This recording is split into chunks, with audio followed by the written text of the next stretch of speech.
வார்த்தையை நாம் கேட்போமாக. அவருடைய சத்தத்தை கேட்கும்படி நாம் அவருடைய பாதத்திலே நாம் கூடி வந்திருக்கிறோம். நம்முடைய தேவனாகிய கர்த்தர் தம்முடைய ஜனத்தோடு அவர் பேச விரும்புகிறவர். அதை நாம் ஆதியாகமம் 3ஆம் அதிகாரத்திலே நாம் அதை பார்க்கிறோம். அவர் விரும்பும் அவருடைய பிள்ளைகளோடு, அவர் நேசிக்கும் அவர் பிள்ளைகளோடு, அவர் ஆசைப்படும் அவருடைய பிள்ளைகளோடு இப்படியே சொல்லி கொண்டு போகலாம். ஏனென்றால் நம்முடைய ஆண்டவர் அன்பானவர், அவர் நல்ல நேசர், அவர் நல்ல தகப்பன் தாயாக எல்லாமாயிருக்கிறவர். ஆகவே தம்முடைய பிள்ளைகளோடு எப்போதும் பேசுகிற ஒரு நல்ல ஆண்டவர் நம்முடைய ஆண்டவர். யார் அவருக்கு நேரம் கொடுக்கிறார்களோ, நமக்கு கிடைக்கிற நேரங்கள் ஒரு 5 நிமிடங்களோ 10 நிமிடங்களோ, எந்த நேரங்கள் நமக்கு கிடைத்து அதை நாம் அவருக்கு, அவருடைய சமூகத்தில் அவரை நாம் நினைத்து நாம் இருக்கும்போது அவர் அந்த இடத்துல வந்து அங்கே அவர்களோடு பேசுகிற ஆண்டவர் நம்முடைய ஆண்டவர்.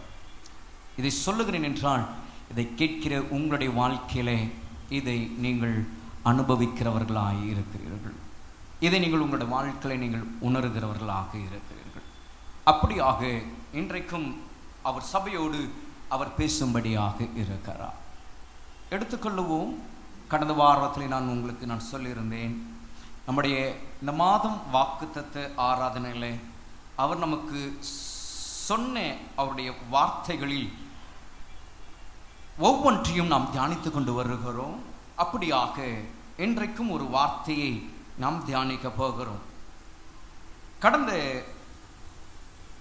வாரத்தில் நாம் பார்த்த காரியங்கள், அவர்களுடைய தண்ணீர்களை தெளிய பண்ணி அவர்கள் ஆறுகளை எண்ணெய் போல் ஓட பண்ணுவேன் என்று சொல்லப்பட்ட இந்த வார்த்தையிலே அவர்களுடைய தண்ணீர், அவர்கள் ஆறுகள் என்கிற அந்த வார்த்தையிலே நாம் கடந்த வாரத்திற்கு முந்தின வாரம் நாம் தியானித்தோம். இந்த மாதம் கர்த்தர் நமக்கு கொடுத்த வார்த்தை, என் ஜனத்தை நான் தெளிய பண்ணி அவர்களை ஓட பண்ணுவேன் என்று சொன்னவர் இதுவரையிலும் அவர் நமக்கு அப்படியாக நம்மை நடத்தி கொண்டிருக்கிறார். அந்த தேவன் இன்னும் அதில் சொல்லப்பட்டிருக்கிற அந்த ஒரு வார்த்தையின் அனுபவத்தை நம்மளுடைய வாழ்க்கையிலும் அதை செய்யும்படியாக, அதை நிரூபிக்கும் விதத்தில் இன்றைக்கு அதை நம்மத்திலே அவர் பேசும்படியாக இருக்கிறார். ஆக நான் போன வாரத்திற்கு முந்தின வாரமே நான் சொன்னேன், அந்த வார்த்தை நான் வருகிற நாட்களை நாம் தியானிப்போம் என்று. அப்படியானால் நாம் பார்த்த அந்த வார்த்தை, அந்த வசனங்களே இன்னும் நாம் பார்க்க வேண்டிய ஒரே ஒரு வார்த்தை, எண்ணெயை போல என்று அங்கே எழுதப்பட்டிருக்கிற அந்த வார்த்தையை இன்றைக்கு நாம் தியானிக்க போகிறோம். கர்த்தருடைய நாமத்திற்கு மகிமை உண்டாவதாக. எசேக்கியேலை கொண்டு ஆண்டவர் இந்த வார்த்தையை சொன்னார் என்று நாம் இந்த இடத்துல, இந்த வசனத்திலே நம்ம பார்க்கிறோம். ஒரு காரியத்தை ஆண்டவர் தம்முடைய ஜனத்திற்கு சொல்ல அவர் தம்முடைய தீர்க்கதரிசிகளை அவர் தெரிந்து கொண்டு, சில நேரங்கள் பார்த்தீங்கன்னா வேதத்தில் நம்ம பார்க்கிறோம், ராஜாக்களை தெரிந்து கொண்டு, சில இடத்துல ஆசாரியர்களை தெரிந்து கொண்டு தம்முடைய ஜனங்களுக்கு அவர் பேசுகிறவராக இருக்கிறதை நாம் பார்க்கிறோம். அப்படி இந்த இடத்துல ஒரு காரியத்தை ஜனங்கள் போய் சேர வேண்டும் என்று ஒரு வார்த்தையை எசேக்கியேலை அழைத்து, எசேக்கியேல் மூலமாக கர்த்தர் சொன்ன அந்த வார்த்தையை தான் நாம் இந்த நாட்களில் பார்த்து கொண்டிருக்கிறோம். அதில் நாம் இன்றைக்கு அந்த பார்க்கிற அந்த எண்ணெயை போல என்கிற அந்த வார்த்தை நாம் சற்று நாம் சிந்திக்க போகிறோம். ஆகவே எடுத்துக்கொள்ளுவோம். எசேக்கியேலுக்கு எழுதின தீர்க்க தரிசன புஸ்தகம் 32ஆம் அதிகாரம் 14ஆம் வசனத்தை எடுத்துக்கொள்ளுங்க. எசேக்கியேல் சாப்டர் 32 verses 14. எசேக்கியேல் 32:14 நான் வாசிக்கிறேன். கர்த்தருடைய நாமத்திற்கு மகிமை உண்டாகட்டும். அப்பொழுது அவர்களுடைய தண்ணீர்களை தெளிய பண்ணி அவர்கள் ஆறுகளை எண்ணெய் போல ஓட பண்ணுவேன் என்று கர்த்தராகிய ஆண்டவர் சொல்லுகிறார். தேவனுடைய சனமே, தெளிய பண்ணினா என்ன நமக்கு இப்ப தெரியும்,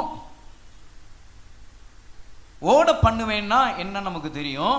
அது 1ஆம் தேதி கர்த்தர் நம்மோடு பேசினார். அவர்களுடைய தண்ணீர்னா என்னன்னு இப்ப நமக்கு தெரியும்.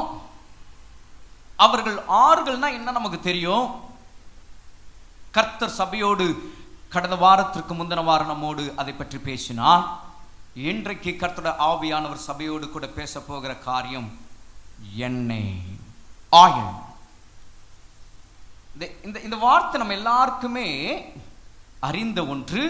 எல்லாவற்றுக்கும் மேலாக ஒவ்வொரு நாளும் இதை பயன்படுத்துகிற ஒன்று. இதை பயன்படுத்தாம ஒரு நாளும் இருக்க மாட்டாங்க. ஒரு சிலர் வேணா இருக்கலாம். ஆனால் பொதுவாக எல்லாரும் இந்த எண்ணெய் என்கிற ஒரு விஷயத்தை எல்லா காரியத்திற்கும் பயன்படுத்துகிறதை நாம் பார்க்கிறோம். அப்படி பார்க்கும்போது எண்ணெய் 3 காரியங்களிலே உலகத்தின் வழியிலே நம்ம பார்க்கும்போது 3 காரியங்களிலே அது பயன்படுகிறதை நாம் பார்க்கிறோம். ஒன்று, இந்த எண்ணெயை பயன்படுத்தும் போது ஒரு பளபளப்பு, அப்படின்னா ஒரு ஷைன், ஒரு ஷைனிங். அதனால தான் பெற்றோர் சொல்லுவாங்க, பிள்ளைகளுக்கு தலையில எண்ணெய் வைப்பா அப்படின்னு சொல்லுவாங்க. பெண் பிள்ளைகளா இருந்தாலும் தலைக்கு எண்ணெய் வைமா அப்படின்னு சொல்லுவாங்க. ஏன்? அது எண்ணெய் வைக்க வைக்க அந்த தலை முடியானது என்ன செய்யுமா, பளபளக்கும். It show shine. அது பார்ப்பதற்கு அது ஷைனாக பளபளப்பாக இருக்கும். அப்போ எண்ணெய் அதற்கு பயன்படுகிறதை நம்ம பார்க்கிறோம். அது மாத்திரமல்ல, அநேக காரியங்களுக்கு எண்ணெய் எல்லாவற்றுக்கும் பயன்படுகிறது. அதே போல நீங்க பார்த்தீங்கன்னா ஃபேட், சமைக்கிற காரியங்களில் எண்ணெயை பயன்படுத்துகிறோம்.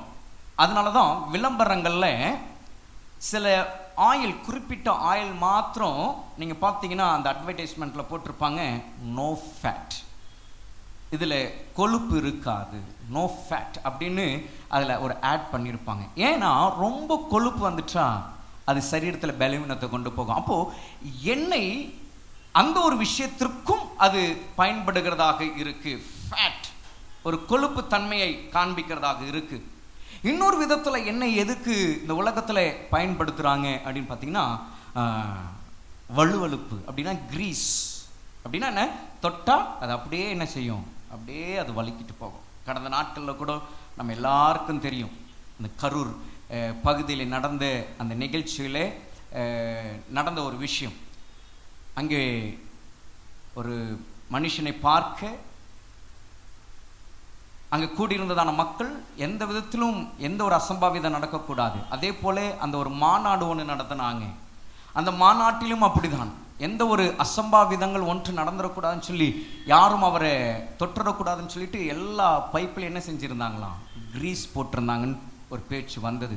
ஏன்? அந்த கிரீஸை பிடிச்சா அவங்க ஏற முடியாது, அப்படியே என்ன செய்யும், அவங்கள கீழே இறக்கி விட்டுடும். அப்போது இப்படிப்பட்டதான பயன்பாடு. அது மாத்திரமல்ல, 2 வீலராக இருக்கட்டும், ஒரு ஆட்டோமொபைல் ஷாப்பாக இருக்கட்டும், எந்த ஒரு காரியங்களுக்காக இருந்தாலும் இந்த ஆயில், கிரீஸ் அது பயன்படுகிறதாக இருக்கு. இப்படி உலகத்தில் எண்ணெய் என்கிற ஒரு விஷயம் பல காரியத்திற்கு அது பயன்படுது.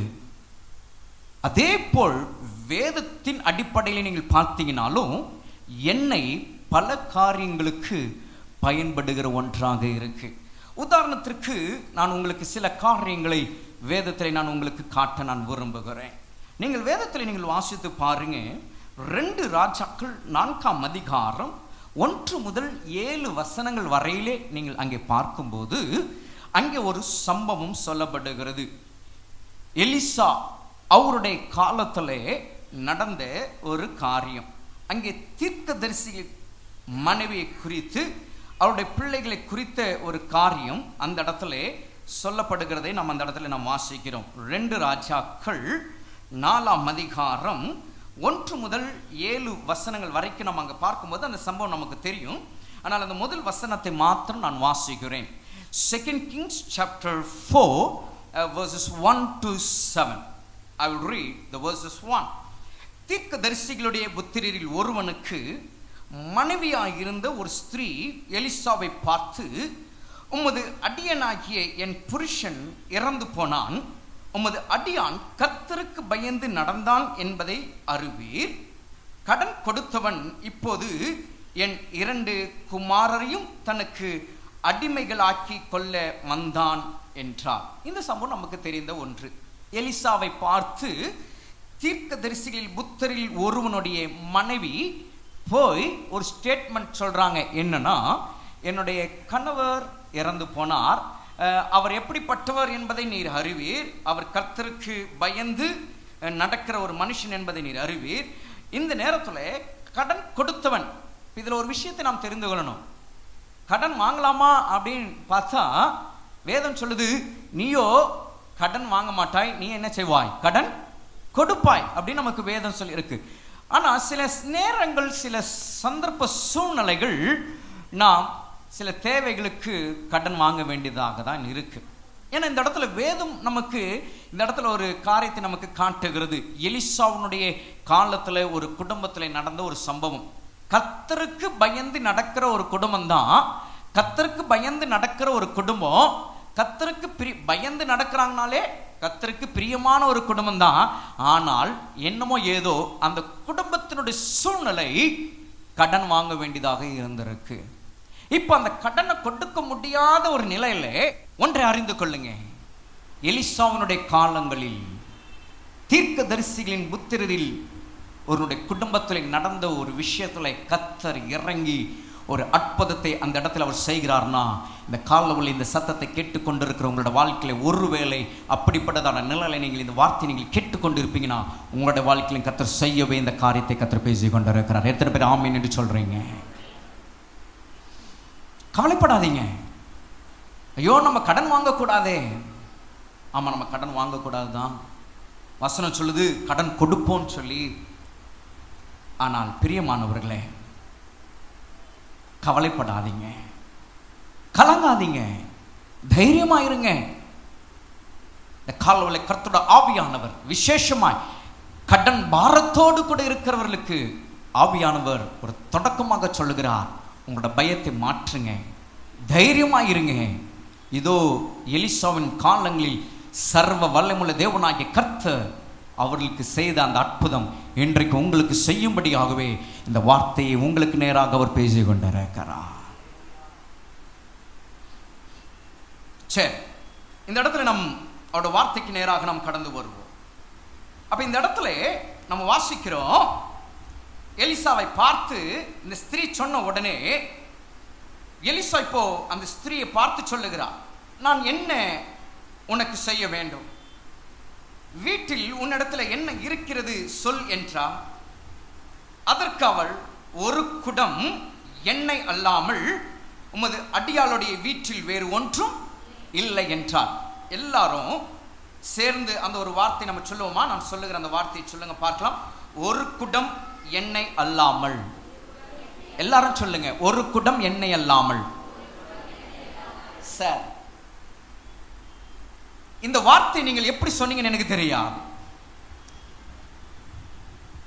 விசுவாசத்தோடு நீங்க சொல்லி இருந்தீங்கன்னா, எண்ணெய்க்கு அடையாளமாய் உங்களுடைய வீட்டில் எது கொஞ்சமா இருக்கோ அதை வச்சு ஆண்டவர் ஒரு அற்புதத்தை உங்களுக்கு செய்வார். எண்ணெய் இருக்கும், what you have that God can. What is in your hand, God can. உங்களுடைய கரத்துல என்ன இருக்கோ அதை அவரால் செய்ய முடியும். உங்களிடத்துல என்ன இருக்கிறதோ அதை கொண்டு அவரால், கர்த்தரால் செய்யக்கூடும். அப்ப இந்த இடத்துல எலிசா கேட்கும் போது அந்த ஸ்திரீ சொல்றாங்க, ஒரு குடம் எண்ணெய் தான், அதாவது வச்சிருந்தாங்க. அப்ப இந்த இடத்துல ஒரு குடம் எண்ணெய்ன்னு சொல்லும் போது நீங்க வேதத்தில் நீங்கள் வாசிச்சு பார்த்தீங்கன்னா அநேக இடங்களில் சொல்லப்பட்டிருக்கு, யூதர்கள் வீட்டிலே எண்ணெய் பதுக்கி அப்படின்னா அது ஒரு பிஸ்னஸ் வியாபாரமாக வைத்திருப்பார்கள். இன்றைக்குமே நம்ம பார்க்கிறோம், மிடில் ஈஸ்ட் கண்ட்ரிலெல்லாம் நம்ம பார்க்கும்போது இந்த ஈரான், ஈராக், சவுதி அரேபியா இவர்கள்லாம் நீங்கள் பார்த்தீங்கன்னா எண்ணெய் கிடங்கு வச்சிருக்காங்க. அவங்கள்ட்ட தான் நமக்கு எல்லாருக்கும் எண்ணெய் கிடைக்குது இல்லை? அதே போலதான் அக்காலங்களில் யூதர்களுடைய வாழ்க்கையில் அவர்கள் எண்ணெயை ஒரு பிஸ்னஸ் ஆக, அப்ப எல்லாருடைய வீட்டிலுமே எண்ணெய் இருக்கும். எண்ணெய் இருக்கோ இல்லையோ எண்ணெயை வைத்திருப்பாங்க. அப்படிதான் இந்த ஸ்திரீனுடைய வீட்டில் ஒரு குடம் எண்ணெய் இருக்கு. நான் நினைக்கிறேன் ஒரு வேளை வச்சிருந்திருப்பாங்க.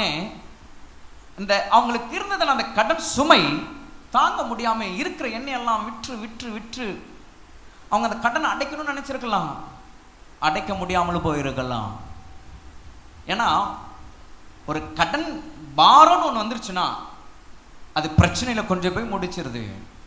ஏன் அந்த கடன் பாரம் நீங்க முடியாதபடினாலே கஷ்டப்படுகிற ஒரு தள்ளப்படுகிற நிலைக்கு போயிடுது. ஏன்னா கடன் வந்துருச்சுன்னா கடனையும் பார்க்கணும், கடனை அடைக்கணும், குடும்பத்தை பார்க்கணும், பிள்ளைகளுடைய காரியங்களை பார்க்கணும், வீட்டினுடைய பொருளாதார காரியங்கள், இப்படி எல்லாவற்றையும் பார்க்க வேண்டிய ஒரு சூழ்நிலைக்கு வரும்போது இதுவும் ஒன்று ஆட் ஆகுதுன்னா கொஞ்சம் கஷ்டம்தான். இப்போ கொஞ்சம் யோசிச்சு பாருங்களேன். இந்த குடும்பத்திலும் அதுதான் நடக்குது. இருந்திருக்கும், ஆனால் அதையெல்லாம் செலவு பண்ணி பார்த்துருப்பாங்க, முடியல. இப்போ ஏதோ கொஞ்சம் ஒரு குடம் என்னதான் வச்சிருக்கிறாங்க, வேற ஒன்றும் இல்லை. என்ன செய்யுதுன்னு தெரில. கடைக்காரனும் வந்துட்டான். கடைக்காரன் வந்து பணத்தை கேட்கல. இப்போ அவங்கள்ட்ட இருந்ததான 2 குமாரர்களை அழைச்சிட்டு போகணும்னு நினைக்கிறான். கொஞ்சம் யோசிச்சு பாருங்க இந்த சூழ்நிலை எப்படி இருக்கும்னு. இதை நாம் நினைக்கும் போது எவ்வளவு வேதனை. இது ஒரு வேளை நம்மளுடைய வாழ்க்கையில நேரிட்டா, அந்த இடத்துல நாம் இருந்து நமக்கு அப்படி ஒரு சூழ்நிலை நேரிட்டா நாம் எவ்வளவு பதறுவோம், கதறுவோம், கண்ணீர் விடுவோம். தேவனுடைய சனமே, அப்படிதான் அந்த ஸ்திரீயும் அந்த நிலைக்கு தள்ளப்பட்டா. நடந்தது என்ன? இந்த இடத்துல நம்ம வேதத்தில் நம்ம வாசிக்கிறோம். எலிசா சொல்லுகிறா, இந்த ஒரு குடத்தை எடுத்து கொண்டு போயிட்டு அந்த எண்ணெய் வச்சு என்னோட வீட்டில் இருக்கிற எல்லா பாத்திரத்தையும் நிரப்பு. அந்த வார்த்தைக்கு அப்படியே செவி கொடுத்து போறாங்க, செய்கிறாங்க. திரும்ப வந்து சொல்றாங்க, எல்லாத்தையும் நிரப்பிட்டோம். இவ்வளவுதானா? இன்னும் பக்கத்தில் இருந்தால் போய் கேட்டு வாங்கி செய்யுங்க. அனுப்புறாங்க. இல்லைன்னு ஒரு நியூஸ் வருது. அப்போ எலிசா சொல்றாரு, இதை கொண்டு நீங்கள் எல்லாவற்றையும் நீங்கள் செய்யுங்கன்னு சொல்ல. வேதத்தில் நீங்கள் வாசித்து பார்த்தீங்கன்னா உங்களுக்கு தெரியும். அந்த 7ஆம் வசனத்தில் நான் வாசிக்கிறோம், அவள் போய் தேவனுடைய மனுஷனுக்கு அதை அறிவித்தாள். அப்பொழுது அவன், நீ போய் அந்த எண்ணெயை விற்று உன் கடனை தீர்த்து மீந்ததை கொண்டு நீயும் உன் பிள்ளைகளும் என்ன செய்யுங்க, ஜீவனம் பண்ணுங்க. என் அன்புக்குரிய தேவனுடைய சனமே, இந்த நாளிலே தேவனாகிய கர்த்தர் உங்களோட வாழ்க்கையில அப்படியாக எஸ் எண்ணெய் எதை காட்டு தெரியுங்களா? riches and plenty. riches and plenty. இந்த இடத்துல இந்த ஸ்திரீக்கு எண்ணெய் உண்டாக உண்டாக உண்டாக ஒரு பெருக்கம் உண்டாக உண்டாக உண்டாக அந்த 7ஆம் வசனத்துல வாசிச்சோம், கடனை தீர்த்து மீந்ததை என்ன செய்யுங்க. அப்போ கடன் தீர்க்கிற அளவுக்கு என்ன இருக்கு? கடனை தீர்த்துட்டு அவங்க ஜீவனம் பண்ணக்கூடிய அளவுக்கு என்ன இருந்திருக்கு. அப்படின்னா அது என்ன காண்பிக்குதுன்னா, riches and plenty. riches and plenty. கர்த்தரோட நாமத்திற்கு ஒரு ஐஸ்வர்யமும் ஒரு நிறைவும் அது நமக்கு காண்பிக்குது. தேவனுடைய சனமே, அப்போ உங்களுடைய வாழ்க்கையிலும் என் தேவனாகிய கர்த்தர் சொல்லுகிறார், எண்ணெயை போல ஓட பண்ணுவேன் என்று அவர் சொல்லியிருக்கிறார்னா, எண்ணெயின் அனுபவம் ஒரு மனிதனுடைய வாழ்க்கையில ஒரு ஐஸ்வர்யத்தையும் ஒரு நிறைவையும் அது கொடுக்குதுன்னா, இன்றைக்கு இந்த சத்தத்தை கேட்டுக்கொண்டிருக்கிற உங்களுடைய வாழ்க்கையில அந்த ஐஸ்வர்யத்தையும் அந்த நிறைவையும் கர்த்தர் உங்களுக்கு கொடுக்கிறவராக இருக்கிறார். ஹல்லேலூயா, ஹல்லேலூயா, விசுவாசிக்கிறீங்களா? ஹல்லேலூயா என்று சொல்லுவோமே. ஹல்லேலூயா. எஸ். இந்த நாட்கள்ல ஐஸ்வர்யமும் ஒரு நிறைவும் இன்றைக்கு நாம் எதிர்பார்க்கிறோம். இன்றைக்கு நாம் விரும்புவதெல்லாம் நான் என் குடும்பம் நன்றாய் இருக்கணும், அது நல்லது. எல்லா தேவையோடு நிறைவாய் இருக்கணும், நல்லது. தேவனுடைய சன்னமே, இன்றைக்கு இந்த காலவெளியில் கர்த்தருடைய ஆவியானவர் சொல்லுகிறார், என்னையின் ஒரு அனுபவம் அந்த ஸ்திரீயினுடைய குடும்பத்திலே ஒரு ரிச்சஸ் அண்ட் பிளென்டி, ஒரு ஐஸ்வர்யத்தையும் ஒரு நிறைவையும் கொடுக்குமானால் இந்த சத்தத்தை கேட்டுக்கொண்டிருக்கிற உங்களுடைய வாழ்க்கையில என் ஆண்டவர் சொல்லுகிறார், அந்த எண்ணெயை போல உங்களை ஓட பண்ணுவாரா, ஓட பண்ணுவா. அதுக்கு வார்த்தை அல்லங்க, ஓட பண்ணுவேன்னு சொன்னா அதுக்கு லிமிட் கிடையாது. ஓட பண்ணுவேன், எண்ணெயை போல ஓட பண்ணுவேன்னா இன்றைக்கு இந்த வார்த்தையை நீங்கள் எடுத்துக்கொண்டு போங்க. உங்களிடத்துல எண்ணெய் இருக்கு. What to you have? இன்றைக்கு இந்த காலையில கர்த்தருடைய ஆவியானவர் உங்களை பார்த்து சொல்லுகிறார், மகனே மகளே, உன்னிடத்துல இருக்கிறது என்ன? கொஞ்சம் விசுவாசமா, கொஞ்சம் நம்பிக்கையா, கொஞ்சம் பணமா, கொஞ்சம் பொருளா, கொஞ்சம் சூழ்நிலையா, கொஞ்சம் சாதகமா, கொஞ்சம் காலமா, எதை நீ வைத்திருக்கிறாய்? இன்றைக்கு அதை உங்களுடைய கையில எடுங்க. What do you have? Just take it in your hand. The word is coming to you, my brother and sister. வார்த்தை உங்களிடத்துல வருகிறது சகோதரா சகோதரியே. ஒருவேளை இதுவரைக்கும் உங்களுக்கு அது தெரியாமல் இருக்கலாம். உங்களுடைய சூழ்நிலை உங்களுடைய கண்களை உங்களை மறைத்திருக்கலாம், உங்களுடைய மனதை மறைத்திருக்கலாம், மறக்க செய்திருக்கலாம். உங்களிடத்துல இருக்கிற ஒன்றை, உங்களுடைய வீட்டில் இருக்கிற ஒன்றை, உங்களுடைய அறையில் இருக்கிற ஒன்றை உங்களுக்கு அது கண்ணுக்கு தெரியாமல், அது உங்களுடைய எண்ணத்திற்கு தெரியாதபடிக்கு இருக்கலாம். ஆனால் இந்த காலவெளியில் கர்த்தருடைய ஆவியானவர் உங்களுக்கு நினைப்பூட்டும்படி அவர் சொல்லுகிறார், உன்னிடத்துல இருக்கிறது என்ன? When this word comes to you, just think about what you have.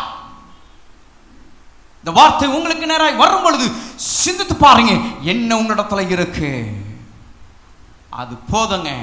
கர்த்தர் அதை ஆசீர்வதித்து உங்களோட வாழ்க்கையில ஐஸ்வர்யத்தையும் நிறைவையும் கொடுக்க அவரால் ஆகும். ஹல்லேலூயா. ஆகவே நாம் ஒரு பாடல் பாடணும், ஆகும் எல்லாம் ஆகும், உம்மாலே எல்லாம் ஆகும். எஸ், அது அவரால் தான் ஆகும். அந்த கொஞ்சம் நம்மால முடியாது, நம்முடைய ஞானத்தினால முடியாது, நம்முடைய பிரயாசத்தினால முடியாது, நாம் எடுக்கிற முயற்சினால முடியாது. ஆனால் நம்மிடத்தில் இருக்கிற அந்த கொஞ்சத்தை அவரிடத்துல போச்சுன்னா, விசுவாசம் என்னும் அதற்குள்ளாக, நம்பிக்கை என்னும் அதற்குள்ளாக அது போகும்னா, அந்த கொஞ்சத்தை என் தேவனாகிய கர்த்தர் ஐஸ்வர்யமாக அது நிறைவாக மாற்ற அவரால் கூட. கலங்காதீங்க, கலங்காதீங்க. போதும், இவ்வளவு நாள் நீங்கள் கலங்கினது போதும், இவ்வளவு நாள் நீங்கள் துமண்டது போதும். எனக்கு தெரியும் எத்தனையோ பேர் இந்த நேரத்தில் உங்களுடைய பிள்ளைகளிடத்துல உங்களுடைய கஷ்டத்தை சொல்ல முடியாதபடிக்கு உங்களுடைய சரீரத்தில், உங்களுடைய ஆவில, உங்களுடைய ஆத்மாவில உங்களுக்குள்ளாக வைத்து வைத்து வைத்து வெளியே உங்களுடைய பிள்ளைகள் பார்க்கும் பொழுது ஒரு சிரித்த ஒரு முகத்தை நீங்கள் காண்பித்து உள்ளே நீங்கள் படுகிற வேதனை கர்த்தர் பார்க்கிறார். பிள்ளைகள் நம்மளை பார்க்கும்போது நாம் நன்றாய் இருக்கிறது போல அவர்களுக்கு தெரியும். என் தகப்பன் நன்றாய் இருக்கிறார், என் தாய் நன்றாய் இருக்கிறார்கள் என்று அவர்கள் பார்ப்பதற்கு அது அப்படி தோற்றும். எந்த விதத்திலும் பிள்ளைகள் சோர்ந்து போக கூடாது என்று சொல்லி அவர்களுக்கு முன்பாக உங்களுடைய முகத்தை சிரித்த முகமாக, முக மலர்ச்சியாய் நீங்கள் காண்பிக்கிறீர்கள். ஆனால் உங்களுக்குள்ளேயோ இருக்கிற அந்த வேதனை கர்த்தர் அறிகிறவராய் இருக்கிறார். உங்களுக்கு தான் கர்த்தருடைய வார்த்தை வருது, உங்களிடத்துல என்ன இருக்கு. ஏன்னா என்னை கொண்டு ஒரு ஐஸ்வர்யம், ஒரு நிறைவை கர்த்தர் கொடுக்க முடியும்னா அதை தான் இன்றைக்கு கர்த்தருடைய ஆவியானவர் சொல்லுகிறார். அந்த எண்ணெயை போல, எண்ணெயை போல, எண்ணெயை போல கடுகு கொஞ்சமா இருக்கா, எண்ணெயை போல சீரகம் கொஞ்சமா இருக்கா, எண்ணெயை போல பணம் கொஞ்சமா இருக்கா, எண்ணெயை போல பொருளாதாரம் கொஞ்சமா இருக்கா, எண்ணெய் போல வேலை கொஞ்சமா இருக்கா. சில இடத்துல சொல்லியிருப்பாங்க, இன்னும் உனக்கு 2 நாள் தான்ப்பா வேலை இங்க இருக்கு, எப்பா இன்னும் 1 வாரம் தான் உனக்கு இங்க வேலை இருக்கு, இன்னும் உனக்கு 1 மாதம் தான் உனக்கு வேலை இருக்கு. எஸ், மன ரம்யமாய் அது போதுங்க எனக்குன்னு சொல்லி நீங்க திரும்பி வந்து பாருங்க. அந்த கொஞ்சத்தை அவரிடத்துல வாங்க, அவரிடத்துல கொண்டு வாங்க. If you believe, how much you believe, that much you receive. Hallelujah. எந்த அளவு விசுவாசிக்கிறீங்களோ அந்த அளவு பெற்றுக்கொள்வீங்க. ஆமென். கர்த்தருடைய நாமத்திற்கு மகிமை உண்டாவதாக.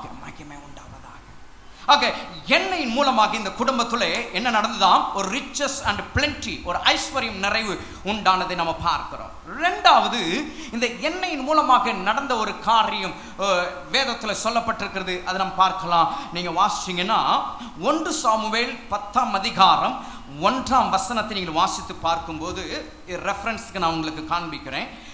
1 சாமுவேல் 10ஆம் அதிகாரம் 1ஆம் வசனம். அதில் நம்ம என்ன வாசிக்கிறோம் பாருங்க. 1 Samuel chapter 10 verses 1. என்ன நம்ம பார்க்கிறோம்? அப்பொழுது சாமுவேல் தைல குப்பியை எடுத்து அவன் தலையின் மேல் வார்த்து அவனை முத்தம் செய்து, கர்த்தர் உன்னை தம்முடைய சுதந்திரத்தின் மேல் தலைவனாக அபிஷேகம் பண்ணினார் அல்லவா என்ற ஒரு கேள்வி. தேவனுடைய ஜனமே, இந்த இடத்துல நம்ம ஒரு சம்பவத்தை பார்க்கிறோம். சவுலை குறித்த ஒரு காரியம். சாமுவேல் சவுலை அபிஷேகம் பண்ணுகிறார். அதற்கு பிறகு நடந்த காரியங்கள் நம்ம பார்க்கிறோம். அதற்கு பிறகு இந்த 10ஆம் அதிகாரம் 1ஆம் வசனத்துல இங்கே வேதம் சொல்லுகிறது, சாமுவேல் தைல குப்பியை எடுத்து அவன் தலையின் மேல் வார்த்து அவனை முத்தம் செய்து, கர்த்தர் உன்னை தம்முடைய சுதந்திரத்தின் மேல் தலைவனாக அபிஷேகம் பண்ணினார் அல்லவா என்று சொல்லி அங்கே சவுலை அனுப்புகிறதை நம்ம பார்க்கிறோம்.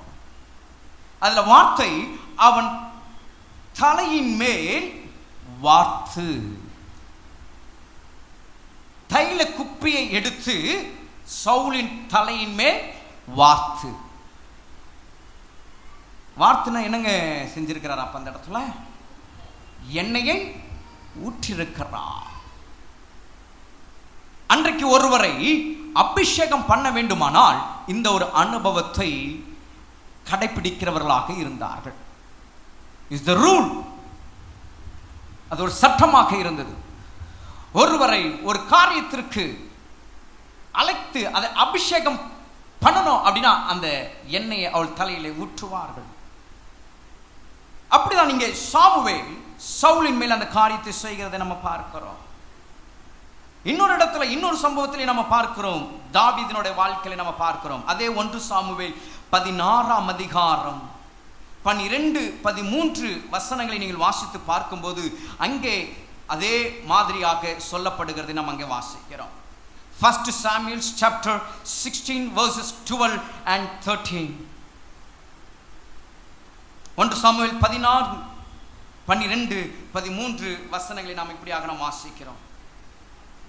ஆள் அனுப்பி அவனை அழைப்பித்தான். அவன் சிவந்த மேனியும் அழகிய கண்களும் நல்ல ரூபமுள்ளவனாயிருந்தான். அப்பொழுது கர்த்தர், இவன் தான், நீ எழுந்து இவனை அபிஷேகம் பண்ணு என்றார். அப்பொழுது சாமுவேல் தைல கொம்பை எடுத்து அவனை அவன் சகோதரர் நடுவிலே அபிஷேகம் பண்ணினான். அந்நாள் முதற்கொண்டு கர்த்தருடைய ஆவியானவர் தாவீதின் மேல் வந்து இறங்கியிருந்தார். சாமுவேல் எழுந்து ராமாவுக்கு போய்விட்டான். கர்த்தருடைய நாமத்திற்கு மகிமை உண்டாவதாக. இங்கே தாவீதை குறித்து நம்ம பார்க்கிறோம். இங்கே தாவீதை சவுலுக்கு பிறகு ராஜ்யபாரம் பண்ணும்படி, இஸ்ரவேலை ஆளுகை செய்யும்படியாக ஒரு மனுஷனை கர்த்தர் தெரிந்தெடுத்து அந்த மனுஷனை சாமுவேலுக்கு முன்பாக கொண்டு வந்து நிறுத்தின போது கர்த்தர் சொல்லுகிறார், இவன் தான், இவனை அபிஷேகம் பண்ணுன்னு சொல்லும் போது சாமுவேல் தாவீதை அபிஷேகம் பண்ணுகிறார். தைல கொம்பை எடுத்து அபிஷேகம் பண்ணுகிறதை நம்ம பார்க்கிறோம். அப்போ தைல கொம்பை எடுத்து அப்படிங்கிற அந்த ஒரு வார்த்தை, அந்த தைல கொம்பு, அதுல எண்ணெய், தைலம் என்றாலே ஆயில். அப்போ அந்த எண்ணெயை அந்த மனுஷனுடைய தலையிலே வார்த்தபோது ஒரு கம்பீரம், கொஞ்சம் யோசிச்சு பாருங்களேன். ராஜா அப்படின்னு சொன்னா அவர் எப்படி இருப்பாரு? சோம்பலும், தைரியம் இல்லாம, பயந்தாங்கோலியா அப்படியா இருப்பாங்க ஒரு ராஜா? இல்ல. ஒரு ராஜா அப்படின்னு சொன்னாலே அவங்களோட தோற்றம் எப்படி காண்பிக்கும்? ஒரு கம்பீரத்தை காண்பிக்கும், தைரியத்தை காண்பிக்கும். ஏன்னா அவர்கள் என்ன சொன்னாலும் அது நடக்க அவருக்கு அங்க அதிகாரம் இருக்கு. அவரோட வார்த்தைக்கு அங்கே அதிகாரம் இருக்கு, அவருடைய சொல்லுக்கு அதிகாரம் இருக்கு, அவருடைய சரீர தோற்றத்திற்கு அதிகாரம் இருக்கு, அவர் உடுத்துகிற அந்த உடைக்கு அதிகாரம் இருக்கு. இப்படி அநேக காரியங்கள் சொல்லிக்கொண்டே போகலாம். பாருங்க, ஒரு ராஜா அப்படின்னு சொன்னா ஒரு கம்பீரம், ஒரு தைரியம், ஒரு வீரம், இவ்வளவும் உள்ளடங்கி இருக்குல்ல.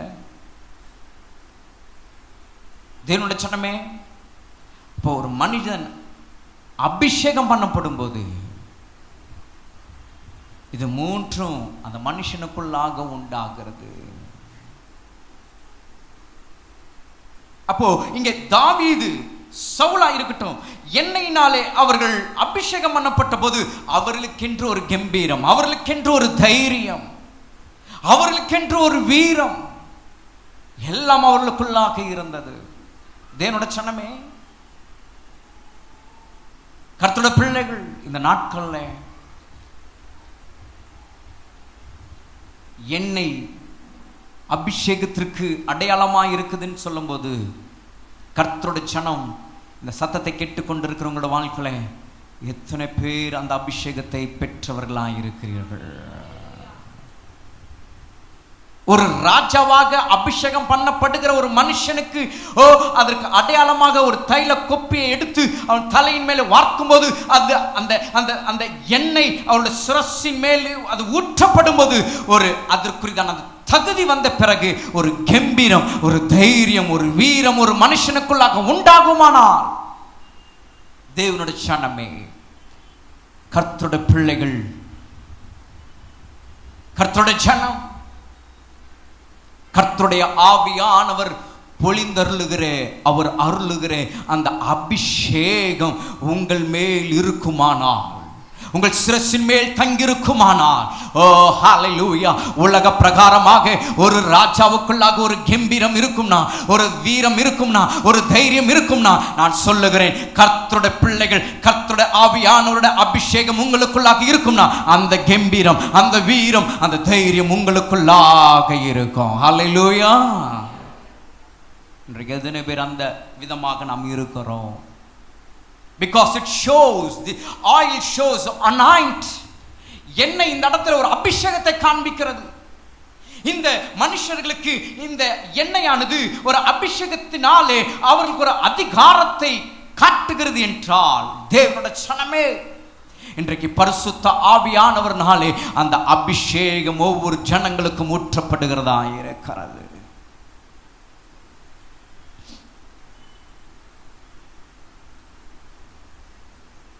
சபையிலே நாம் விசுவாசிகளாக நாம் இருக்கிறோம். பரிசுத்த ஆவியானோட அபிஷேகத்தை பெற்றிருக்கிறீங்களா? Are you receive the anointing of the Holy Ghost? Are you receive அபிஷேகத்தை பெற்றிருக்கிறீங்களா? இன்னும் எவ்வளவு காலம் நாம் இப்படியே இருப்போம்? தேவனுடைய சனமே, அபிஷேகத்தை பெறாத கர்த்தருடைய பிள்ளைகளுக்கு கர்த்தருடைய ஆவியானவர் இந்த நேரத்தில் பேசிக் கொண்டிருக்கிறார். அபிஷேகத்தை பெற்றுக்கொள்ளுங்க. இந்த வார்த்தை கேட்டுக்கொண்டிருக்கிற தேவனுடைய சனமே, நீங்கள் எந்த இடத்தில் எந்த பகுதியில் இருந்து இந்த வார்த்தை நீங்கள் கேட்டுக்கொண்டிருந்தாலும் சரி, இதோ அபிஷேகத்தை பெற்றுக்கொள்ளுங்க. அபிஷேகத்திற்காக காத்திருக்கிற தேவனுடைய சனமே, இந்த வார்த்தை கேட்டுக்கொண்டிருக்கிறீங்க, இன்னும் நான் அபிஷேகம் பெறலையே, இந்த அபிஷேகத்திற்காக நான் வாஞ்சியா இருக்கிறேனே, இந்த அபிஷேகத்திற்காக நான் காத்திருக்கிறேனே என்று சொல்லி இந்த வார்த்தை கேட்டுக்கொண்டிருக்கிற உங்களோடு நேரடியாக கர்த்தருடைய ஆவியானவர் பேசிக் கொண்டிருக்கிறார். இந்த வேளை கர்த்தருடைய ஆவியானவர் தம்முடைய அபிஷேகத்தை அவர் உங்களுக்கு ஊற்றி கொண்டிருக்கிறார். Receive the anointing of the Holy Ghost. தேவனுடைய சனமே, உங்களோட வாழ்க்கையில் அந்த அபிஷேகத்தை பெற்றுக்கொள்ளுங்க. அபிஷேகத்தை பெற்றிருக்கிற கர்த்தருடைய பிள்ளையே, உங்களுடைய வாழ்க்கையில இந்த ஒரு கம்பீரம், அந்த ஒரு வீரம், அந்த ஒரு தைரியம் கர்த்தருடைய ஆவியானவர் உங்களுக்கு கொண்டு பண்ணியிருக்கிறார். என்னால் எதுவும் செய்ய முடியாது, நான் இப்படி, நான் அப்படி, நான் இவர்களுக்கு நான் பயந்து, நான் அவர்களுக்கு இப்படியாக, அப்படியெல்லாம் நீங்கள் நினைக்காதீங்க. உங்களுக்குள் இருக்கிற அந்த அபிஷேகம் நுகங்களை முறிக்கும் என்று வேதத்தில் வாசிக்கிறார். உங்களுக்குள் இருக்கிற அந்த அபிஷேகம் உங்களை நடத்தும். உங்களுக்குள் இருக்கிற அந்த அபிஷேகம் உங்களை சூழ்ந்திருக்கும். உங்களுக்குள் இருக்கிற அந்த அபிஷேகத்தை மீறி சத்துரு தொட முடியாது. உங்களுக்குள்ளாக இருக்கிற அந்த அபிஷேகத்தை மீறி ஒன்றும் உங்களை அணுகாது. எப்போ தெரியுமா அணுகும்? எப்போ அணுகும் சொல்லுங்க பார்க்கலாம். எப்போ அணுகும்? பெர்க்மான் சங்கிலும் ஒரு பாட்டு அழகாக எழுதி வச்சிருக்கிறார். போச்சையா உன் அபிஷேகம் பாடுறாருல ஒரு பாட்டு. இப்போ எது வந்தால் அந்த அபிஷேகம் போயிடுமா? ஆமாம். அப்போ இதை நம்ம கவனிக்க வேண்டும். அப்போ நம்ம வாழ்க்கையில அந்த அபிஷேகம் இருக்கிற வரைக்கும் சொல்லுகிறேன், நீங்கள் கம்பீரமாய் ஒரு ராஜாவை போல இருப்பீர்கள். தைரியமாய் ஒரு ராஜாவை போல இருப்பீர்கள். வீரமாய் ஒரு ராஜாவை போல இருப்பீர்கள். அதனால்தான் நம்ம ஒரு பாட்டு ஒன்று நம்ம பாடணும். விலையேற பெற்றும் ரத்தத்தினால் எங்களை நீர் என்ன செஞ்சீங்க? விடுதலை கொடுத்தீங்க. அடுத்த வரி சொல்லுது, ராஜாக்களாக லேவியராக. எஸ், ஹல்லேலூயா. அப்ப ராஜாக்களாக என்ற அந்த வார்த்தை அந்த இடத்துல எழுதப்பட்டிருக்குன்னா, ராஜாக்களுக்குரிய அத்தனை மேன்மையின் அதிகாரமும் அவருடைய பிள்ளைகள் அபிஷேகம் பண்ணப்பட்டவர்களுக்கு ஒவ்வொருவருக்குள்ளாக இருக்கு என்பதில் சந்தேகமே இல்லை. எத்தனை பேர் அதை விசுவாசிக்கிறீங்க? ஹல்லேலூயா. ஆமா, அப்ப நீங்க அபிஷேகம் பண்ணப்பட்டவங்க, பரிசுத்த ஆவியானவர்னால அபிஷேகம் பண்ணப்பட்டவங்க. அப்போ எண்ணெய் அபிஷேகத்திற்கு அடையாளம்னா தேவனுடைய சனமே, அந்த எண்ணெயை போல நீங்கள் ஓட பண்ணுவேன்னு கர்த்தர் சொல்லியிருக்கிறார்னா, அவர் அப்படியே உங்களை நடத்துகிறவரா இருக்கிறார். எண்ணெயை போல அப்படின்னா எண்ணெய் போல அபிஷேகம் உங்களுக்குள்ளாக இருக்கும்போது எஸ், அவர் உங்களை ஓட பண்ணுவா. நீங்கள் களைப்படைய மாட்டீங்க, நீங்கள் இளைப்படைய மாட்டீங்க, நீங்கள் சோர்ந்து போக மாட்டீங்க, நீங்கள் துவண்டு போக மாட்டீங்க. நான் கைவிடப்பட்டேன் என்று நீங்கள் உணர மாட்டீங்க, நான் தள்ளாடுகிறேன் என்று நீங்கள் உணர மாட்டீங்க. காரணம், அந்த அபிஷேகம் உங்களை வழி நடத்தும். எங்கே இருந்தாலும், எந்த இடத்துல இருந்தாலும் அந்த அபிஷேகம் உங்களை காத்துக்கொள்ளும். ஆம் பிரியமானவர்களே, இங்கே தாவீதினுடைய வாழ்க்கையில, சவுலுடைய வாழ்க்கையில அந்த அபிஷேகம் அவர்கள் மேல் ஊற்றப்பட்ட போது, எண்ணெய் போல ஊற்றப்பட்ட போது, அவர்கள் அந்த அதிகாரத்திற்குள்ளாக கம்பீரமாக, வீரமாக, தைரியமாக இருந்தால் இஸ்ரவேலை ஆண்டார்கள் என்று பார்க்கிறோம். இன்றைக்கு அந்த அபிஷேகத்தை கொண்டு உங்களுடைய குடும்பத்தை நீங்கள் ஆளுவீர்கள். அந்த அபிஷேகத்தை கொண்டு உங்களுடைய வேலையில அந்த அதிகாரம் உங்களுக்கு இருக்கும். அந்த அபிஷேகத்தை கொண்டு எல்லாவற்றையும் நீங்கள் அனுபவிப்பீர்கள். காரணம், அந்த அபிஷேகம் உங்களோடு கூட இருந்து உங்களை தொடர்ந்து வழி நடத்தும். கர்த்தருடைய நாமத்திற்கு மகிமை உண்டாகட்டும். ஆக என்னை போல ஓட பண்ணுவேன் என்று சொன்னவர், எஸ், என்னை போல அந்த அபிஷேகம் உங்களை நடத்தும். மூன்றாவது ஒரு காரியம் நம் வேதத்தில் நாம் வாசிக்கிறோம். எண்ணெய் எதற்கு சொல்லப்படுது அப்படின்னு நீங்க பார்த்தீங்கன்னா, வாசிங்க பார்ப்போம். மார்க்கு சுவிசேஷம் 6ஆம் அதிகாரம், மார்க்கு சுவிசேஷம் 6ஆம் அதிகாரம் 13ஆம் வசனமும், யாக்கோபு 5ஆம் அதிகாரம் 14ஆம் வசனத்தை நீங்கள் வாசிக்கும் போது இப்படியாக நாம் வேதத்திலே நாம் வாசிக்கிறோம். Mark's Gospel chapter 16 verses 14 and James chapter 5 verses 14. Mark 6:13 மாத்திரமல்ல, யாக்கோபு 5:14 இந்த ரெண்டு வசனங்களை நாம் பார்க்கும்போது அங்கே வேதத்திலே நாம் இப்படியாக நாம் வாசிக்கிறோம். என்ன வாசிக்கிறோம்? அநேகம் பிசாசுகளை துரத்தி அநேகம் நோயாளிகளை எண்ணெய் பூசி என்ன செஞ்சாங்களாம்? சொஸ்தமாக்கினார்கள். அகைன் ஐ ரீட், மறுபடியும் நான் வாசிக்கிறேன். அநேகம் பிசாசுகளை துரத்தி அநேகம் நோய்களை எண்ணெய் பூசி சொஸ்தமாக்கினார்கள். யாக்கோபு அதை அவர் விவரித்து சொல்லுகிறார். யாக்கோபு 5:14 நாம் அதை வாசிக்கிறோம். என்ன வாசிக்கிறோம்? அப்பொழுது விசுவாசமுள்ள ஜெபம் பிணியாளை ரட்சிக்கும், கர்த்தர் அவனை எழுப்புவார், அவன் பாவம் செய்வானானால் அது அவனுக்கு மன்னிக்கப்படும். மேலே ஒரு வசனத்தை நாம் வாசிக்கிறோம். 14ஆம் வசனத்தை நாம் வாசிக்கும் போது, உங்களில் ஒருவன் வியாதிப்பட்டால் அவன் சபையின் மூப்பர்களை வரவழைப்பானாக, அவர்கள் கர்த்தருடைய நாமத்தினாலே அவனுக்கு எண்ணெய் பூசி அவனுக்காக ஜெபம் பண்ண கடவர்கள்.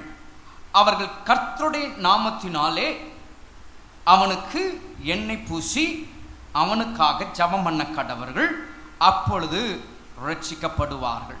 கீழே 16 சொல்லப்படுது, அவர்கள் சொஸ்தமாவார்கள். அப்போ எண்ணெய் மூன்றாவது வேதம் எதற்கு நம்மளை காண்பிக்குது, எதற்கு நம்மளுக்கு காட்டுது அப்படின்னு பார்த்தீங்கன்னா, சுகத்திற்கு நம்மளை காண்பிக்குது. சில நேரங்களில் பாருங்க, சில செய்வாங்க, மருந்து மாத்திரை எடுக்காதவங்களை பாருங்களேன், அது பொதுவாக எல்லாருமே அது ஒரு மெடிசனா, ஒரு மருத்துவ ரீதியாகவே பொதுவாக செய்வாங்க. என்ன செய்வாங்கன்னா, மெடிசன் எடுக்கல அப்படின்னா அவங்க என்ன பண்ணுவாங்கன்னா, அந்த இடத்துல எண்ணெயை போடுவாங்க. எந்த காயமாக இருந்தாலும் எண்ணெயை போடுவாங்க. அந்த எண்ணெய் அப்படியே அந்த காயத்தை ஆற்றும் அப்படின்னு சொல்லி. கர்த்தரோட பிள்ளைகள் விசேஷமாக நம்மளுக்கு ஒரு படி அதிகம் ஒரு விசுவாசம். என்ன? ஆண்டவருடைய நாமத்தினாலே, கர்த்தருடைய நாமத்தினாலே இந்த எண்ணெயை நான் பூசும்போது நான் சொஸ்தமாவேன். ஹல்லேலூயா. அந்த விசுவாசம் என்ன செய்து, கர்த்தருடைய நாமத்தினாலே நான் எண்ணெய் பூசும்போது என்னுடைய வியாதியில் இருந்து நான் விடுதலை ஆக்கப்படுகிறேன். அவர்களுடைய விசுவாசத்தின் மூலமாக கர்த்தருடைய நாமத்தினாலே நான் எண்ணெய் பூசும்போது இந்த பிரச்சனையிலிருந்து எனக்கு ஒரு சமாதானம் உண்டாகுது. சில நேரங்களில் பிசாசின் பிடி, அந்தகார கிரியங்கள், வானமண்டலின் பொல்லாத பிசாசுடைய ஆவிகளின் செயல்கள், இவைகள் எல்லாம் ஒருவேளை நாம் இருக்கிற அந்த வாசஸ்தலத்திலே அது நம்மளுக்கு கிரியை செய்து அப்படி நம்ம உணரும் போது நம்முடைய விசுவாசம் என்ன செய்து, கர்த்தருடைய நாமத்தினாலே அந்த எண்ணெயை தண்ணீரினாலே அந்த வீட்டை தெளிக்கும் போது அந்த வீடு பாதுகாக்கப்படுகிறது என்று நம்ம நம்புகிறோம். இப்ப எண்ணெய் பார்த்தீங்களா, ஒரு நோயாளியாக இருந்தாலும், ஒரு வியாதி உள்ளவனாக இருந்தாலும், ஒரு பலவீனம் உள்ளவனாக இருந்தாலும், ஒரு சுகவீனம் உள்ள ஒரு மனுஷனாக இருந்தாலும், பிசாசின் பிடியிலே பிடிக்கப்பட்ட ஒரு மனுஷனாக இருந்தாலும், சத்துருடைய போராட்டத்தில் சிக்கொண்ட ஒரு மனுஷனாக இருந்தாலும், எண்ணெய் எண்ணெய் எண்ணெய் கர்த்தருடைய நாமத்தினாலே அது கிரியை செய்கிறது என்றால், தேவனுடைய சன்னமே, இன்றைக்கு அந்த எண்ணெயை போல கர்த்தருடைய ஆவியானவர் சொல்லுகிறார், அவங்களை ஓட பண்ணுவேன் என்று.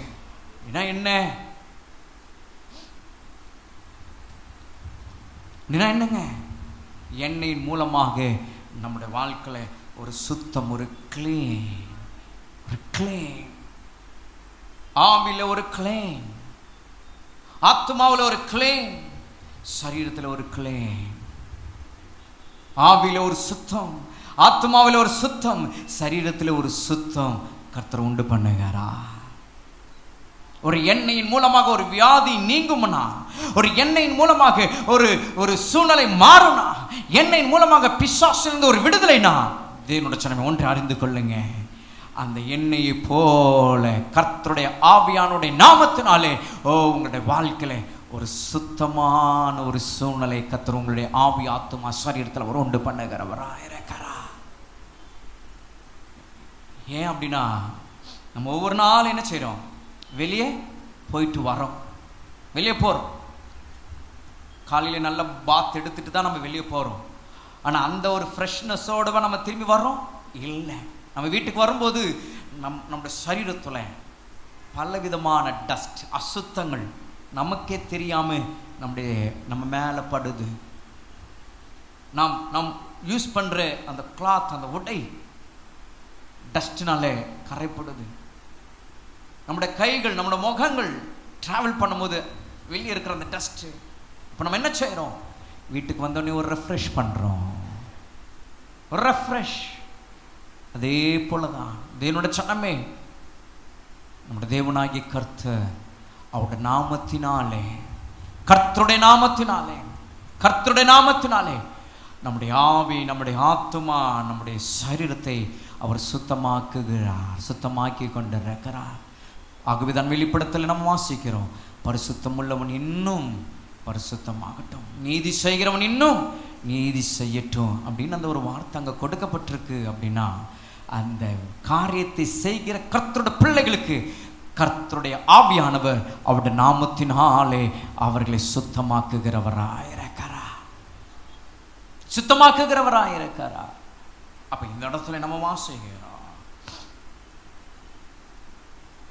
எண்ணெய் ஒரு ஹீலிங்க்கு, ஒரு லீடிங்க்கு, ஒரு கிளீனுக்கு பயன்படுதுன்னா இன்றைக்கு அந்த எண்ணெயை போல அவருடைய நாமம், அவருடைய நாமம். ஆகுத வேதத்தில் வாசிக்கிறோம், கர்த்தருடைய நாமம் பலத்த துர்கம், நீதிமான் அதற்குள் ஓடி, எல்லாரும் சொல்லுங்களேன், அதற்குள் ஓடி, எல்லாரும் சொல்லுவோம், அதற்குள் ஓடி. எதற்குள் ஓடியா? அவருடைய நாமத்திற்குள்ளாக. அப்ப பாருங்க, எண்ணெய் போல அவருடைய நாமம், கர்த்தருடைய நாமம், கர்த்தருடைய நாமம். அந்த நாமத்திற்குள்ளாக ஓடி வருகிற ஒவ்வொரு பிள்ளைகளையும் என் தேவனாகிய கர்த்தர் சுத்தமாக அவர் வைக்கிறார்.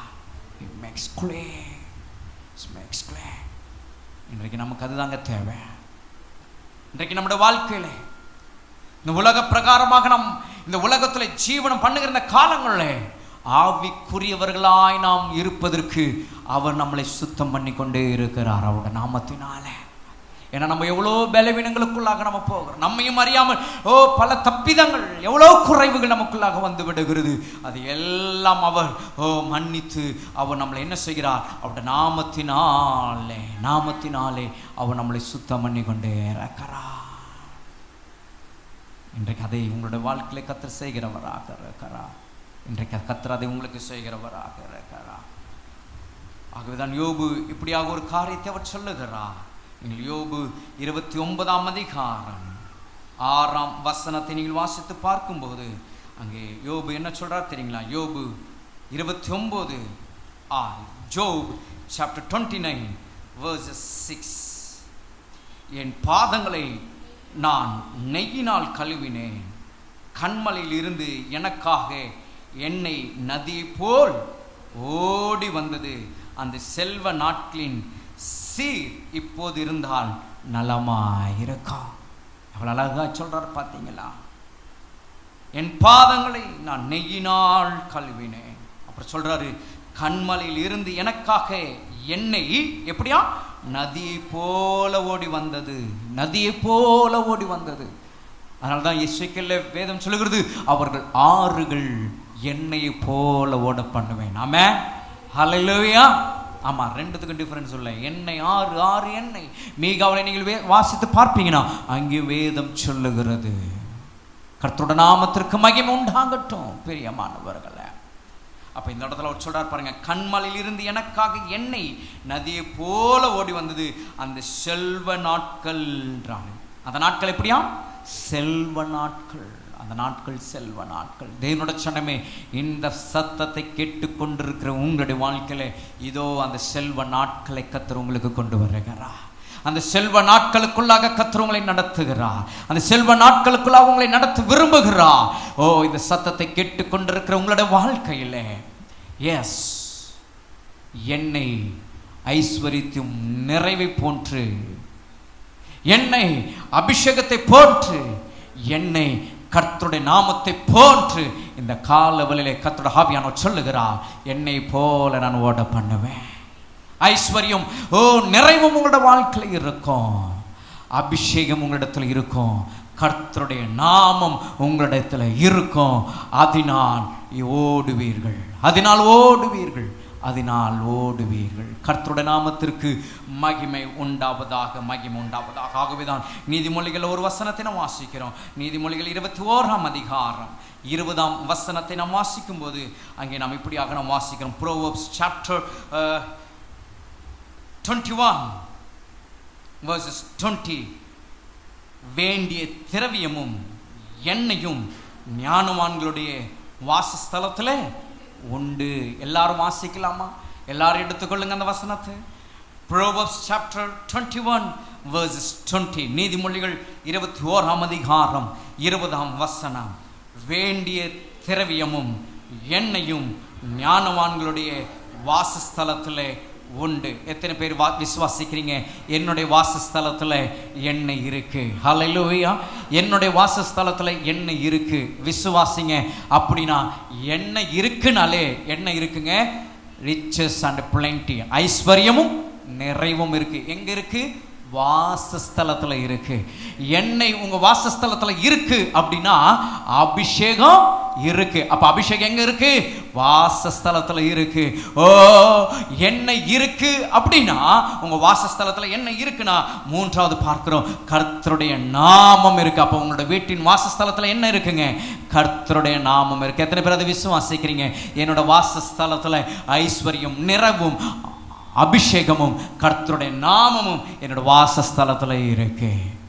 இது மூணும் ஒரு செக்யூர் போல உங்களோட வீட்டில், உங்கள் வீட்டின் வாசஸ்தலத்தில் இருக்கும்போது எஸ், ஒரு கேடயம் போல அது ஒன்றும் உங்களை அணுகாது, ஒன்றும் உங்களை சேதப்படுத்தாது. அதே போல் உங்களுடைய ஆவி, உங்களுடைய ஆத்துமா, உங்களுடைய சரீரம் என்னும் இந்த மாம்சத்தில் ஒரு வாசஸ்தலம், நிறைய வாசஸ்தலம் இருக்கு. எஸ், பிரெயின், ஹார்ட், ஒவ்வொரு இடமும் இருக்கு. ஒவ்வொரு வாசஸ்தலமும் ஹாய், இயர், நோஸ், மவுத் எல்லாத்துலேயுமே ஒரு என்ட்ரன்ஸ் இருக்கு. எல்லா வாசஸ்தலத்துலேயும் இந்த ஆயில் இருந்துச்சுன்னு நினச்சிக்கிங்களேன். இந்த ஆயில் இருந்துச்சுன்னா எண்ணெயை போல, இந்த எண்ணெய் இருந்துச்சுன்னா எண்ணெயை போல அபிஷேகம், ஐஸ்வர்யம், நிறைவு, கர்த்தருடைய நாமம் இருந்துச்சுன்னா ஒன்று இதற்குள்ள என்ன செய்யாது? தீமையானது ஒன்று இதுக்குள்ள வராது. இந்த சரீரத்திற்குள்ள, இந்த மாம்சத்துக்குள்ள வராது. கண் வழியா போகாது, காது வழியா போகாது, வாய் வழியா போகாது, மூக்கு வழியா போகாது, கை வழியா போகாது, கால் வழியா போகாது, இருதயத்தின் வழியாய் போகாது. ஏன்னா எல்லா வாசஸ்தலத்துல என்ன இருக்கு? ரிச்சஸ், ஐஸ்வர்யம், நிறைவு, பிளென்டி, அனாயிண்ட், அபிஷேகம், காட்ஸ் நேம், கர்த்தருடைய நாமம் அது இருக்குன்னும் போது ஓ glory to God. எஸ், கர்த்தருடைய ஆவியானவர் சொல்லுகிறார், அவர்களை நான் ஓட பண்ணுவேன். அவர்கள் இலைப்படையார்கள், அவர்கள் இலைப்படையார்கள், அவர்கள் இலைப்படையார்கள். அவர்கள் ஓடுவாங்க, ஆனால் என்ன செய்ய மாட்டாங்க? இலைப்படைய மாட்டாங்க. இந்த மாதத்தில் கர்த்தர் வார்த்தை கொடுத்தபடி தம்முடைய ஜனத்தை கர்த்தர் நடத்தி கொண்டிருக்கிறார். இன்னும் என்னோட வாழ்க்கையில் இதோ தேதி இதுவரைக்கும் வந்துருச்சு. இந்த மாதத்தினுடைய அரை மாதத்தை நான் முடித்து விட்டேன், இன்னும் என்னோட வாழ்க்கையில் இல்லை அப்படின்னு சொல்லி இந்த வார்த்தை நீங்கள் கேட்டீங்கன்னா இன்றைக்கு உங்களோடு கர்த்தர் பேசியிருக்கிறார். இன்னும் உங்களை உற்சாகப்படுத்தும்படி அவர் உங்களோடு கூட அவர் பேசியிருக்கிறார். இந்த எண்ணெய், இந்த எண்ணெய், இந்த எண்ணெய் போல கர்த்தர் உங்களை ஓட பண்ணுவாராம். இப்போ எல்லாரும் அந்த இயேசுவுக்கு எழுதின தீர்க்க தரிசன புஸ்தகம் 32ஆம் அதிகாரம் அந்த 14ஆம் வசனத்தை நம்ம எல்லாரும் எடுத்துக்கொள்வோம். அதை வாசித்து நாம் முடிக்க போகிறோம், நாம் செபிக்க போகிறோம். எல்லாரும் எடுத்துக்கொள்வோமா? எஸ், ஹல்லேலூயா. இதுவரையில் நீங்கள் கேட்டது எப்படின்னு எனக்கு தெரியாது, ஆனால் கர்த்தருடைய ஆவியானவர் உங்களோடு கூட பேசியிருக்கிறார். இப்பொழுது அந்த வார்த்தையை எல்லாரும் வாசியுங்க. நீங்கள் வாசிக்கும் போது அந்த வார்த்தையில் நீங்கள் கேட்ட வார்த்தையின்படியாக அவர் அப்படியே உங்களுக்கு செய்ய அவர் நல்லவராக இருக்கிறார். வாசிப்போமா? அப்பொழுது என்னுடைய தண்ணீர்களை தெளிய பண்ணி என்னுடைய ஆறுகளை எண்ணெயை போல ஓட பண்ணுவேன் என்று கர்த்தராகிய ஆண்டவர் சொல்லுகிறார். அப்படிதானே வாசிச்சிங்க எல்லாரும்? எண்ணெய்ன்ற அந்த இடத்துல வாசிச்சிங்களா? அவர்கள்னு சொல்லாதீங்க, எண்ணெய் அந்த இடத்துல உங்களை கொண்டு வாங்க. திரும்ப வாசிப்போமா அந்த இடத்துல? அப்பொழுது என்னுடைய தண்ணீர்களை தெளிய பண்ணி என் ஆறுகளை எண்ணெயை போல ஓட பண்ணுவேன் என்று கர்த்தராகிய ஆண்டவர் சொல்லுகிறார் சொன்னவர் இன்றைக்கு நம்முடைய வாழ்க்கையிலே அதை செய்ய நம்மத்திலே அவர் பேசியிருக்கிறார். பேசினவர் இந்த வேளையிலே அவர் இடைப்பட போகிறார். இருக்கிற இடத்துல நம்ம எழுந்து நிற்போமா? அவரை நோக்கி நாம் பார்ப்போமா? Glory to God. Hallelujah. Praise God, Jesus. Hallelujah. Let's all stand up in His feet. தேவனுடைய சமூகத்தில் நாம் எழுந்து நிற்போம். Oh, hallelujah. தெளிய பண்ணுவேன் என்று சொன்னவர் இதோ ஒரு கிளாரிட்டி. இன்னும் உங்களோட லைஃப்பில் இன்னும் என்னென்னலாம் கிளாரிட்டி இல்லை. இந்த மாதம் தொடங்கி அரை மாதம் முடிச்சிட்டிங்க, கிளாரிட்டி இல்லை பாஸ்டர். என்னோட வேலையில் எனக்கு ஒரு தெளிவில்லை, என்னோட வருமானத்தில் எனக்கு ஒரு தெளிவு வரல, ஃபினான்ஸ் மேனேஜ்மெண்ட்டில் எனக்கு ஒரு நிர்வாகம், அந்த பண விஷயத்தில் எனக்கு ஒரு தெளிவு இன்னும் இல்லை, என்னென்ன காரியத்தில் என்னோட எதிர்வாழ்க்கை குறித்த ஒரு தெளிவு இல்லை, கிளாரிட்டி இல்லை. ஆண்டவர் சொல்கிறார் தெளிய பண்ணுவேன் அப்படின்னு சொல்லி இருக்கிறாரு. ஓ, அடுத்து சொல்றாரு அவர் ஆறுகளை எண்ணெயை போல. Yes, glory to God. இன்றைக்கு கர்த்தர் நம்மளோடு கூட பேசியிருக்கிறார். எண்ணெயை போல ஒரு ஐஸ்வர்யம், நிறைவு, எண்ணெயை போல ஒரு அபிஷேகம், எண்ணெயை போல கர்த்தருடைய நாமம் உங்களுக்கு கர்த்தர் இந்த வேளையிலே அவர் தந்திருக்கிறார், கர்த்தர் வைத்திருக்கிறார். ஓ, அந்த அபிஷேகம் இன்றைக்கு நம்மளை அனல் மூட்டுவோம், அனலாக்குவோம். இதோ இதுவரையில் அந்த அபிஷேகத்தில் பெறலன்னு சொல்றீங்களா? கேளுங்க, ஆண்டவர் என்னை நீங்க அபிஷேகம் பண்ணுங்கப்பா, என்ன அபிஷேகம் பண்ணுங்க, என்ன நீங்க அந்த அபிஷேகத்தினால என்ன நடத்துங்க, எனக்கு அந்த அபிஷேகம் வேணும்னு சொல்லி கேளுங்க.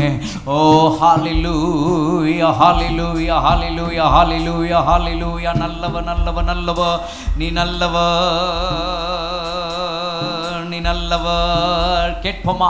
இருக்கிற இடத்துல அப்படியே ஆண்டவரை நோக்கி கேளுங்க. ஒரு நிமிஷம், லெட்ஸ் டாக் டு காட். ஆண்டவரை நோக்கி பேசுங்க. அவர் உங்களுக்கு செய்கிறவரா இருக்கிறார். இவ்வளவு நேரம் அவர் உங்களோடு கூட பேசினார். இந்த நேரத்தில் பேசினவரிடத்துல கேட்கிற ஒவ்வொருவரும் அதை பெற்றுக்கொள்ளுகிறவர்களாக இருக்கிறாங்க. பெற்றுக்கொள்ளுங்க. ஓ, கர்த்தரிடத்திலிருந்து பெற்றுக்கொள்ளுங்க. இதோ அவர் உங்களை ஓட பண்ணுகிறார். ஓ, அந்த சந்தோஷம் என்னும் அந்த ஓட்டம், மகிழ்ச்சி என்னும் அந்த ஓட்டம், சமாதானம் என்னும் அந்த ஓட்டம் இதோ உங்களோட வாழ்க்கையில கத்த தருகிறார். ஒரு மனுஷனுக்கு நினையாத நேரத்தில் ஒரு அற்புதம் நடந்தா அவனுக்கே தெரியாம, அவனுக்கே புரியாம எப்படி ஓடுகிறான். இந்த 4 பேரத்துல சொல்லும்படி ஓடுகிறான். என்ன பேசணும்னு தெரியாம பேசுகிறான். காரணம் அவனோட வாழ்க்கையில நடந்த ஒரு காரியம் அவனை ஓட வச்சதுன்னா, இந்த காலையில கர்த்தருடைய ஆவியானவர் உங்களோட கூட பேசியிருக்கிறார். இதோ உங்களோட வாழ்க்கையில, உங்களோட விஷயத்துல கர்த்தர் உங்களை ஓட பண்ணுகிறவரா இருக்கிறார். உங்களுக்கு ஒரு தெளிவை உண்டு பண்ணி, என்னையை போல் அவர் உங்களை ஓட பண்ணுகிறவரா இருக்கிறார்.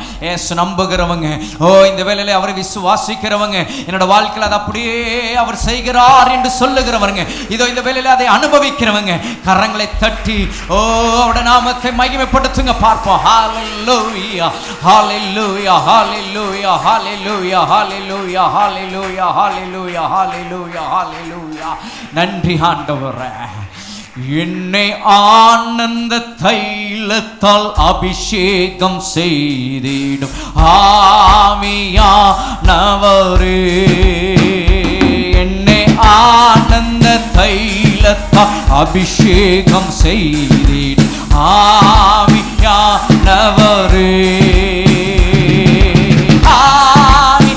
ஆவியானவரே, அன்பின் ஆவி சொல்லுவோமே, ஆவியானவரே, அன்பின் ஆவியானவரே, எம்மை ஆனந்த தைலத்தால் அபிஷேகம் செய்தேன் ஆவியானவரே, எம்மை ஆனந்த தைலத்தால் அபிஷேகம் செய்தேன் ஆவியானவரே, எம்மை ஆனந்த தைலத்தால் அபிஷேகம்